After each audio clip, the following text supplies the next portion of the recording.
the technology trends are moving, it seems like we have a lot more on the horizon and beyond the horizon to consider. So I'll say something that sounds a little bit strange, but if I live in the future where we've made living matter fully engineerable, and we then ask, how do we wish to flourish? How are we going to manage safety and security? What's our plan? Safety, I think, is both practice and culture. Security is a little bit different, but the lessons I look to come out of Ohio in the late 1960s. So the Supreme Court cases, Jacobellis versus Ohio, having to do with obscenity in speech, Brandenburg versus Ohio, having to do with inciting lawlessness, and how Justice Potter Stewart and others rendered opinions that recognized that they could not, in a top-down fashion, prescribe whether or not a particular work was obscene or was likely to incite lawlessness and intending to do so. The wisdom of those two court decisions is they recognized the open-ended, generative nature of speech, and I think what we're looking at in biology is a tremendous open-ended capacity to be constructive and creative. We have to create a culture and a practice and promulgate a culture and a practice that I believe would lead to overwhelming practice of constructive behavior and a technical and public health capacity to respond when the practice is accidentally harmful or when we have malintentioned actors. Thank you. And If I may, let's get another comment from, we'll come back to Lori. Another comment or question? Yes, sir, in the center. Jeffrey Glick from Foursquare. A question for Professor Endy and one for Lori. Is it possible that you could engineer a gene drive, Professor, that you could insert into a nation's food supply that would render the entire food supply vulnerable to a trigger chemical or the like as a bioweapon, or engineer an insect to bite humans and insert a gene drive into humans? Are these conceivable bioweapons with the new gene drive technology? And for Lori, the U.S. is signatory to the NMOD, Environmental Modifications Treaty, to banning environmental modifications. Should that global entity be convened as a forum for some of these global regulations? So the first question was to Drew, I think. Yeah, very quickly. Gene drive in the food supply? Yeah, very quickly, we don't know, but it's conceivable. The patent filings coming out of Harvard suggest that that could be practiced, but nobody's practiced it. I'd refer you to Kevin Esvelt and others for thoughtful technical responses. The one thing I would point out regarding gene drives is I have not seen any experimental evidence of a gene drive being 100% successful in terms of penetrating a population, even in the most carefully controlled laboratory experiments with relatively homogeneous strains of yeast. You can get to the high 90s, but I've never seen anything to total completion. Now, I might not have the latest data, but I think that's relevant from a policy perspective. Could you still nevertheless realize disturbances of some significance? Yes. And then, just as a placeholder, your second question, implies, in a way, being responsive to some of the comments coming from the ETC group and others in terms of how one might want to consider the regulation of gene drives. Lori? So I can point you to that offline if you like. Lori? Yeah, I think I kind of prefer to take it jumping off the previous question, because it doesn't matter which international entity you imagine activating to address which specific problem. We have a first problem in front of that, which Drew hinted at when he said, safety and security are cultural issues. They're about the culture of how you do science, and they're about the culture in which science is occurring, what's going on around the outside of it. It's about the nature of governance in any given setting, whether it's how a university governs safety on campus or how a nation governs safety within and without its borders. And when we've had various international level meetings looking at Goff, looking at Dirk, and now looking at synthetic biology questions, what you see is that the world cannot even agree on the word security, okay? And it's very serious. I see it now also in trying to improve World Health Organization so that it's capable of responding better than it did to Ebola, to the next great outbreak, which now the next great is already here. It's called Zika. And what you see is that the word security is so charged. It's perceived when Americans say the term as we're about security for us, not you, but we want you to do things so we feel safer. And while we're at it, we define security blended in with terrorism. And if you go to poor countries, particularly in Africa and South Asia, their attitude is, you're just trying to come in here and mobilize us and get us to buy into your tech and your parameters of control, but it's all in your interests, not ours. And one of the biggest complaints, you hear at a lot of meetings on this topic, is that the more you securitize biology, the harder it is for people from many parts of the world to engage with biological enterprises in Western Europe and North America, because they become security risks.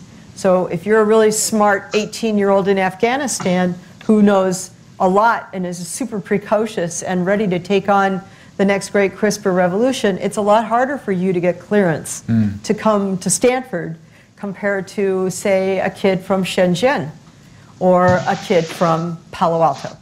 So I think, when we activate these words and think about the policy implications of them, it's incumbent on Americans to step back and see, how is this being perceived by the non-American? What are we projecting as our notion of security and safety? Thank you. Another comment? Let's see, over there on the left here. Yes, sir. Yeah. Thank you. Exceptional discussion. Earl Carr representing Momentum Advisors. What would it take to get countries like China, Russia, to collaborate more with the scientific community to focus on safety? And in particular, when I say countries, I'm specifically referring to governments. That's a tough one. Julie, you've done a lot of international work, both at CDC and now at Merck. What's your... Well, that's a really hard question to answer today in this kind of ultra-nationalistic wave that we're experiencing. So I'm not sure that we have the mechanisms to reliably do that. When we were just talking about culture, so what is the interest of the country in this technology, and what is the culture and the spirit of collaboration and biosecurity in that culture? So of course, I think relationships matter and global norms matter. Global above national agencies should matter. I wish we had a WHO that was capable and competent to provide that kind of global leadership. I think it's something we could talk about at another panel someday. But it's a very sobering question, because I don't think we have the ability to do that, nor do we have it with any other technology such as cybersecurity or any of the other global threats that we're experiencing. So I don't see this as a unique problem. I just see it as a problem that is part of the world, the flat world in which we're living. I think you need to separate the governments from everybody else, because actually there's very, very aggressive collaboration going on right now, particularly between Americans, Europeans, and Chinese. China is, the biggest sequencer on the planet, and the biggest databases. Well, I don't know if Drew agrees with me, but I think the largest databases on genetic sequences are all pretty much in China right now. But when you talk about governments, that's a whole other kettle of fish. Two problems always come forward. First of all, government as a thoughtful organism, or whatever the heck it is always way behind. So the science is over here and government's back here arguing. We're still really arguing 20th century paradigms in a lot of the sort of collective international debate about regulation, whether it's about regulating counterfeit drugs in pharmaceuticals or regulating how you would implement various types of synthetic biology. And so government is always slow. And then just to the cultural thing, one anecdote I think is worth remembering. It was previously brought up the question about biopreparat. So the only way the West even knew biopreparat existed was a defector gave the information to the British government. And Margaret Thatcher confronted Boris Yeltsin. So this is after the fall of the Soviet Union. It's still going on in Russia, in Kazakhstan, in a few other places. And in that confrontation, she is informed. Well, when Nixon signed the agreement with Brezhnev, eliminating biological weapons, Brezhnev went running back to Moscow and said, the Americans must have a huge bioweapons program because they just had us sign this, so let's get going, right? So that's, remember, government is based on its politics, its ideology, and its culture. And not every government is going to see this problem the same way. A further footnote on this last question is there are science advisors now to prime ministers and presidents around the world, and very often some good ministers of health, as Julie and I were discussing, as I'm sure Lori knows. So there is intellectual capacity in a lot of governments, but it has to deal with all these political and cultural and ideological barriers before that intellectual capacity can get deployed in the way that I think you had in mind. I mean, one thing I would just add to that is I sense that I'm in a room of elites, some really, really, really brilliant people who have a breadth of knowledge and scientific literacy and a lot of capabilities, but, you know, talk about the 0.1%. You know, we live in a world where scientific competency, numeracy, literacy is increasingly a focus of enormous disparity.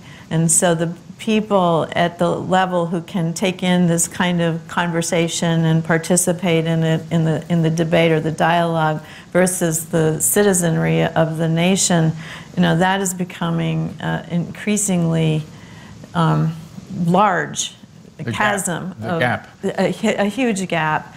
And you know, we can't even count on citizens to make good health decisions about ordinary things that are fairly easy to understand, let alone debate the merits of CRISPR or gene drive or gene editing. And what happens when people don't understand science is they default to very black and white solutions. Like it's either really bad, no GMO, that's off the table, or they just give up and, you know, don't pay attention and don't engage in the kind of citizenry manner that would be helpful.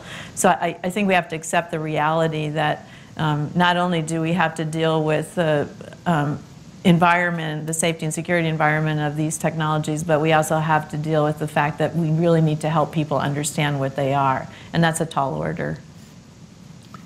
In the back on the left. Thank you. David Bard, American Securities. Drew, early on you alluded to a lack of policy writ large, and you compared it to nuclear